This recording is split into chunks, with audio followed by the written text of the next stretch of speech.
Aloha and welcome to Voices of Truth, one-on-one with Hawaii's Future. I'm Kai Upua Fife with the Kiwani Foundation.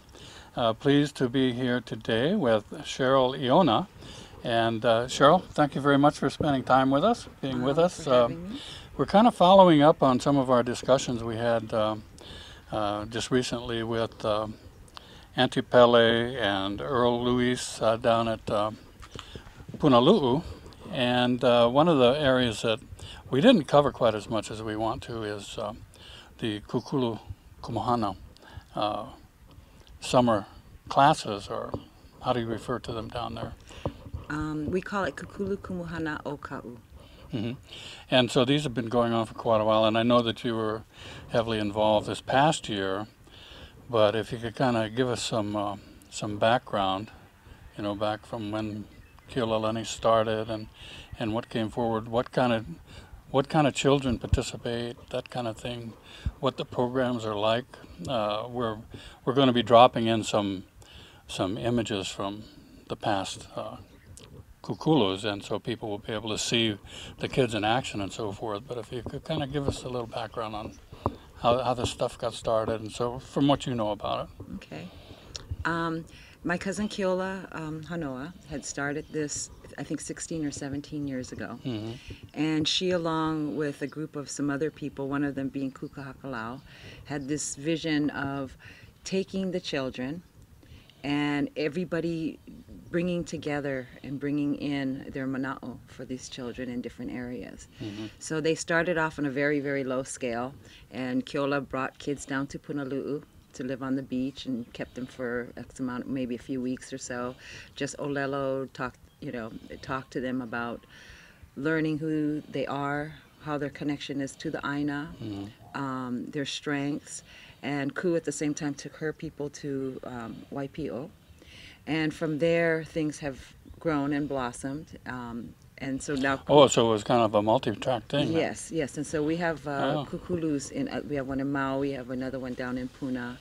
So this one is Oka'u, and it's held during the summer. Mm-hmm. And in each way, they've each evolved into whatever direction they've gone into, and Ku has now started Kanokaina. Mm-hmm. But with Keola, she has been doing this. My children had attended also, and at one time, and the children always came. Ka'u is a small community, Mm-hmm. and Keola, one of Keola's thing, and she had this great art and skill about her, Mm-hmm. is that the children, they just pili to her, they just love her and adore her, and Mm-hmm. she would take, as most people would call, the worst of the worst kids, Okay. as most people would call, Yeah, but yeah. not her. Yeah. And she would embrace them and bring them in and basically transform these children, because they've got to find out, they've ended up having pride in themselves and their ancestors. They got to know who their blood is. They got to really know how their ancestors really lived off of the land, and they were hard workers. Mm-hmm. And they do, excursions and visit other areas and lo'is and do things like that. And Kind of an resident immersion program, compressed. and Keola had a lot, and part of the concept of it is she would bring in just a wealth of people from all over would come in and teach their skills. Mm-hmm. And Keola passed away, unfortunately, 2 summers ago. Yeah. Right prior to summer, and last year we had her students come and actually be the kumu and teach.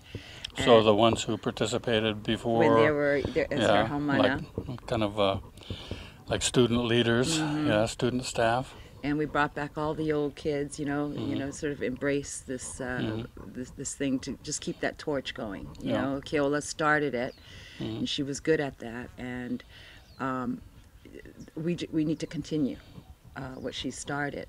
So this year I was very fortunate to be a part of it. Well, I'm glad you could take the time to spend down there. We're talking a couple of weeks at It was a 2-week. a this shot, year. huh? Yeah. And I basically helped with the books. I helped cook, whatever. And as Auntie Pele said, this year we're going to do it Ohana style. What does that mean? Well, we're one big family. We work together You know, the children, they get up every morning at 5 o'clock and they go out to the ocean, Eala E. You know, they Greet the clean, sun, yeah. yeah, they malama the aina and everything first. Just like a big, it's like a big family. We work together. So they had to help take care of the chores and clean up and all that kind of stuff too. Oh, and they also planted. They did a lot of wonderful planting. They planted ko and ki and you know, kalo, you know, to make that area right there sustaining. And we had Keali'i Lily and his wife Olani Lily. And he was the head kumu, Keali'i. Was he kind of like the academic side or culture or the whole ball of wax? The or whole what? ball of wax. Yeah. And he and Keola had a relationship prior. They had studied together, and so, you know, he understood where she was coming from. And Keali'i's skills is really into the plants and propagation. Oh, okay. And it was wonderful because, you know, in Punalu we have all this how. Yeah. So, and a lot of kids, they look at the how and just kind of walk past it. Well, now they look at how different. You know, they took the how, you can make skirts out of it. He taught them every piece of use that you could have with the how. Pull the fiber out and worked with Everything. And Olani would olelo in the morning, and she would olelo, and then that way when they were working on it and actually doing the Hana part of it, they knew what it meant and what it signified.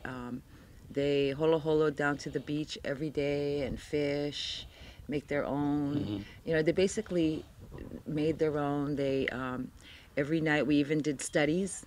Yeah. They had their journals, and they learned their olis and their chants, and they began to understand it. It was just wonderful because we had children of all background there. We had, you know, all the Ka'u children. Yeah.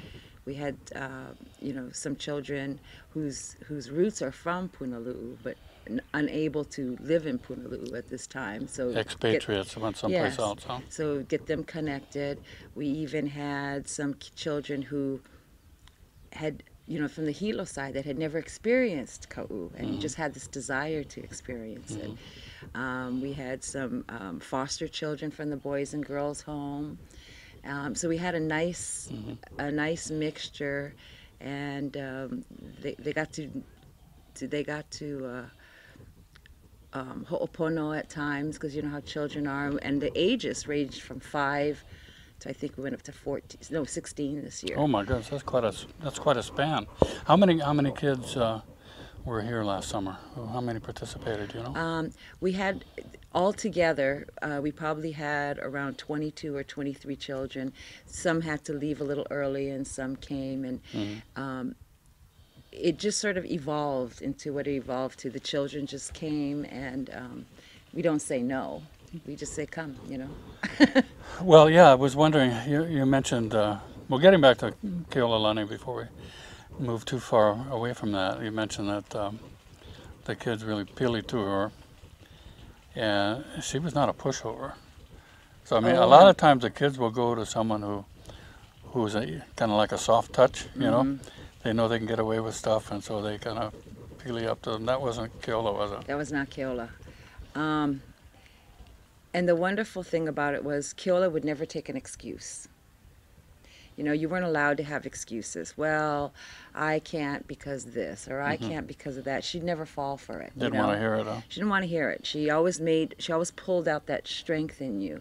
And she did it with the kids. She's always encouraged. Very, very, very strict.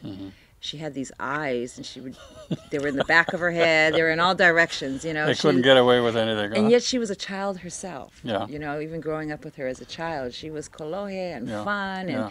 so she knew, she still had that part in her, and they knew that. Yeah. So she could see in the back of her head, and she knew that so-and-so wasn't doing their cleanup or what have you. And she was very, very, very firm. And yet she had this laughter about it. And the children just always loved to touch her and, you know, just be around her. She was just this being of strength. That's kind of an energy that, you know, we look at a lot of the educators here in Hawaii. Matter of fact, we talked with Nicole Anakalea. And actually, before we even talked with her, we kind of visited and watched her interacting with the children. And there was a wide range of ages, in the halau, the group she had there. And the energy that she had and the positive, so it was nice to watch her because the kids were definitely tuned in. But she was definitely in control too. But there were times you couldn't tell if she was one of them, that kind of energy, that kind of exuberance. And that's kind of a quality I think that important for educators.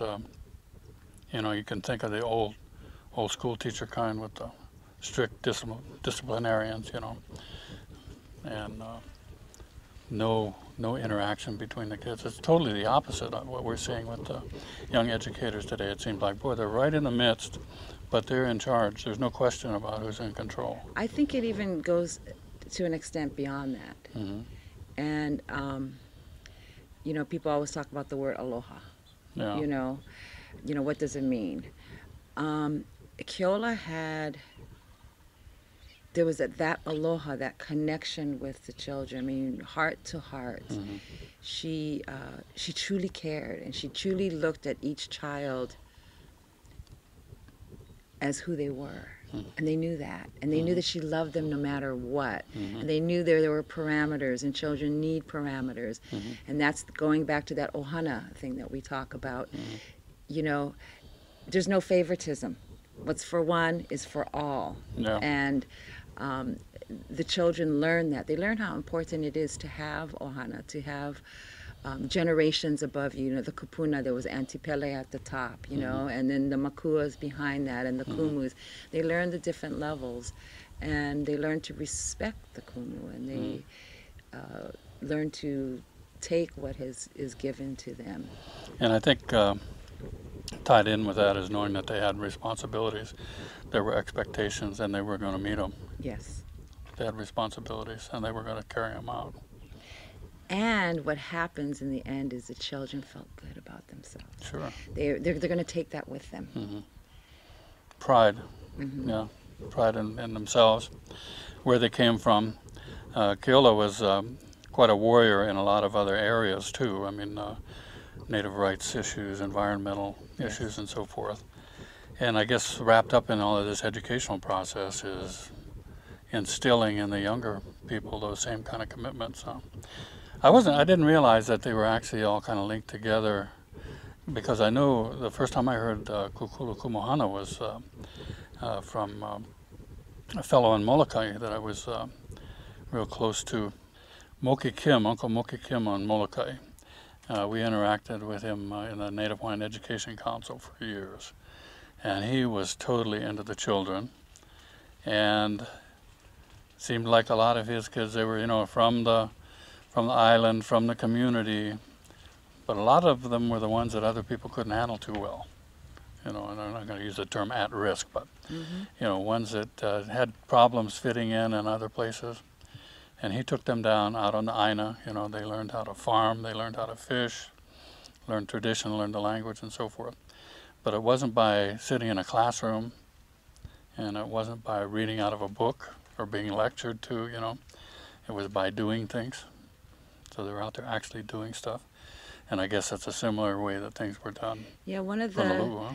I think sometimes, like my children themselves, they would go to school, and they would take them to somewhere and say the Hawaiians used to. Mm-hmm. Well, ancient history, huh? We are. Yeah. And the children know that we are. Mm-hmm. And sometimes we refer to them as children, but really they are the kumus in many ways. In many ways we are learning from them. They are, and what we share to them is who they will become, and they just take it over. And they feel. Their children are very honest about how they feel. We had sent out a questionnaire form prior to registration, and asked them questions, and one of them was, how will you continue on with if with what you've learned, and what do you want to learn, and Mm-hmm. just to get a touch on them. And it was just amazing. It was like old souls talking to us. I, you Yeah. know, I had chicken skin reading, and this came from them, Yeah. saying, we want a Malamada Aina. We want to save Punalu. We want the Honus to be left alone. We want to this. We want to sleep under the stars at night. We don't want the city lights. I mean, this sounds like old elders talking. Yeah. And this is just freedom out of before they even showed up. Yeah. And, you know, we want to own our olis and our chants. We know we want to know who we are. And those were very common statements made from them, ranging from 5 years old to 16. Yeah. Well, you know, I think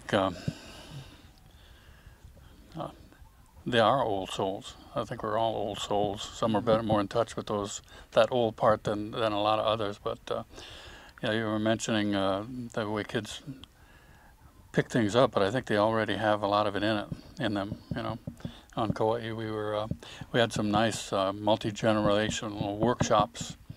One of them had to do with kappa, and at one of the workshops there were like, I don't know, there was a grandchild, great-grandchild. There were four generations, great-grandchild, great-grandmother, grandmother, parent. And so the objective was to make tools and to malama the plants of Auke, and then to make kapa. So when we'd have these workshops, they would run ideally over 3 or 4 days, you know, intensive. You get together, everybody sleeps together, cooks, eats, and then all the time working on kapa. And we had these little keiki, great-grandchildren, who looked like they were little old ladies sitting there who've been making kapa all their life. It was amazing, you know. It's like it was in the DNA. It was there with them, and they were just naturals at it, and so that was really remarkable. But and that's why I say I think a lot of it's already in there. It's just rekindling, you know, the awareness of the skills that they have built in. And I think also extending onto that, just say in general terms, you take an art class and you learn different techniques of art. But the wonderful thing about this is instead of saying here's a paintbrush and here's paint, look at what you see and paint it, they're given the elements that are on their aina. They understand the part of it. They understand why it grows the way it grows and why it depends on this and that. And they touch and they feel it, and then they just start working with it. And you're sort of more free to just go through what you need to go through on it, and the looks on their faces and the intenseness and the pride they feel and the connection they feel with the element, rather than standing back and looking at it and painting it. They're actually being a part of it. Kind of like the difference between giving a child a color book, you know, that has all the lines, and they color in the lines, or give them an empty piece of paper and let them just go for it. And see what comes up, and it's like the box is wide open. They can do anything they want. I know that there was, so Keolalani actually, I guess, was involved for like 15, 16 years directly herself. I mean, pretty much in full charge. I don't know how the things were delegated, but I know there was a lot of kokua. I mean, the logistics, you know, you have the planning, the transportation, the food. Food is always a major thing. Food is a major thing. Preparation, cleanup, how they're going to sleep, how they do laundry, everything that goes into everyday life, kind of like a little microcosm there for that couple of weeks that they're all together. And some of the kids probably were doing things at that camp that they didn't necessarily do at home, I bet. So it was probably kind of a new experience for them in that respect. But I know that there were people who helped out with the various things before. But when Keola passed away, and just a little background, she didn't have an easy life herself physically, right? I mean, she had her challenges. Had some severe physical challenges, and despite all of that, maintained that energy, moving ahead. I think that's what gave her that energy. That's kind of wonder. Sometimes we all have our kuleana to bear, and that's what gives us our strength. Yeah, it's the rough spots that hone out the edges. Yes. maybe if we have things too easy sometimes, we don't really reach our full And that also possibilities. Huh? that also allowed her to relate one-on-one on the children.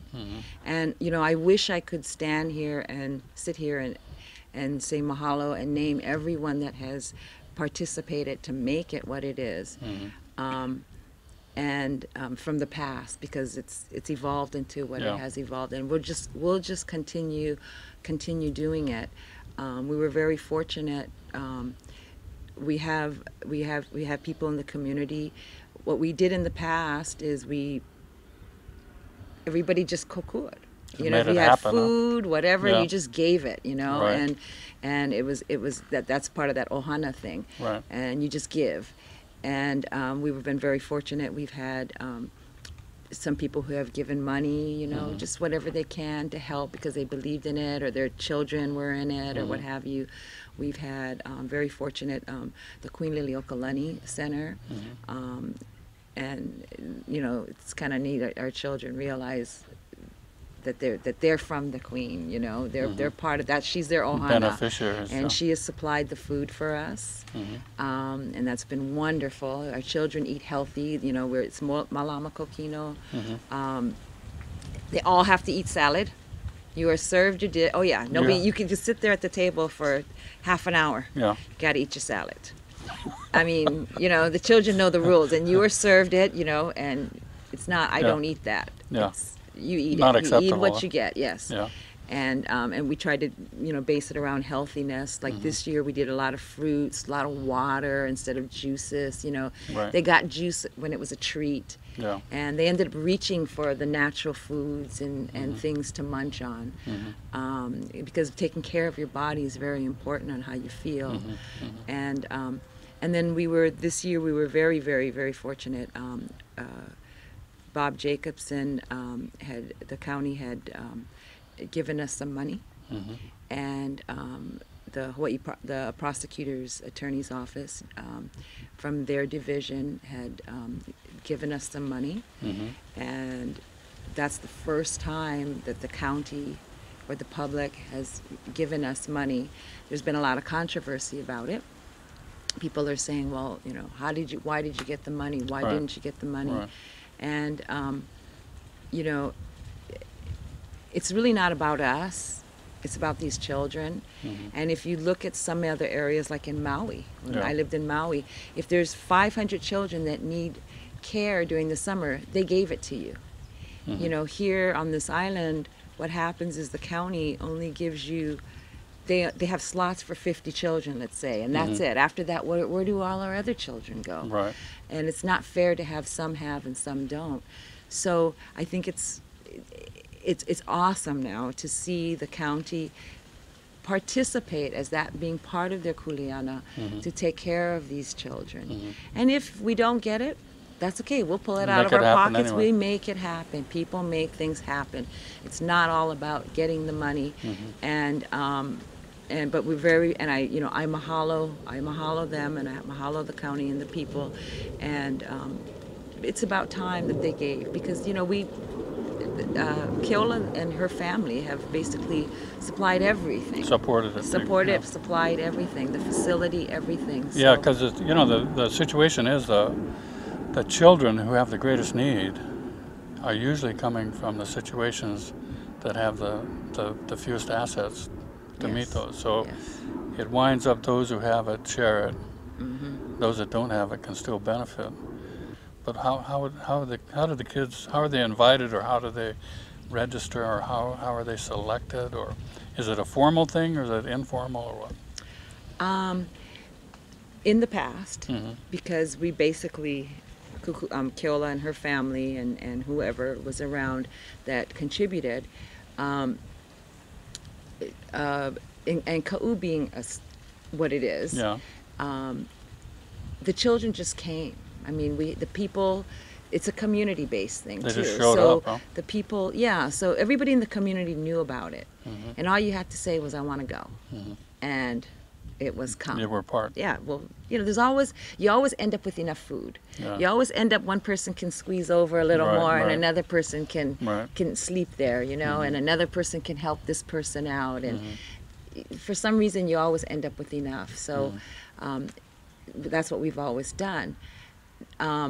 And you know, the schools know about it, and the children in the school, and it's been passed through word. It's a small community, and this year it just sort of came that way.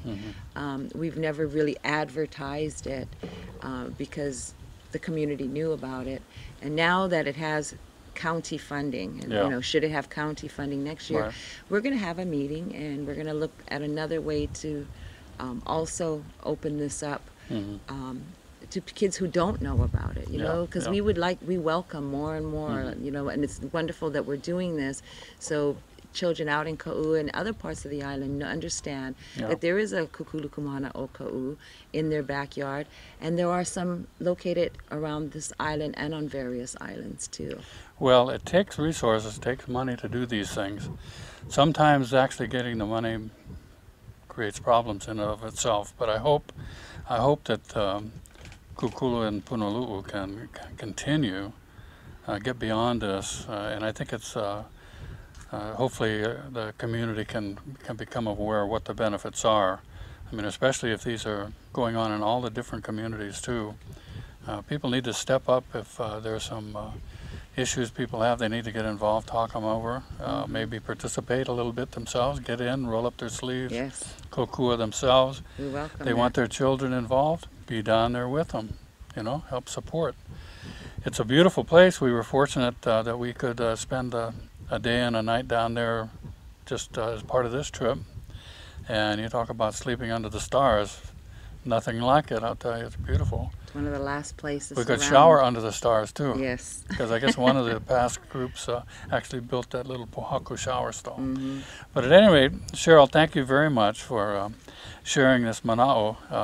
I know Peter, is our publisher, editor, is going to be dropping in some of the images from these past get-togethers, and so people may see some of their children, may see some of their nieces or nephews or cousins in there, and hopefully things will continue to grow.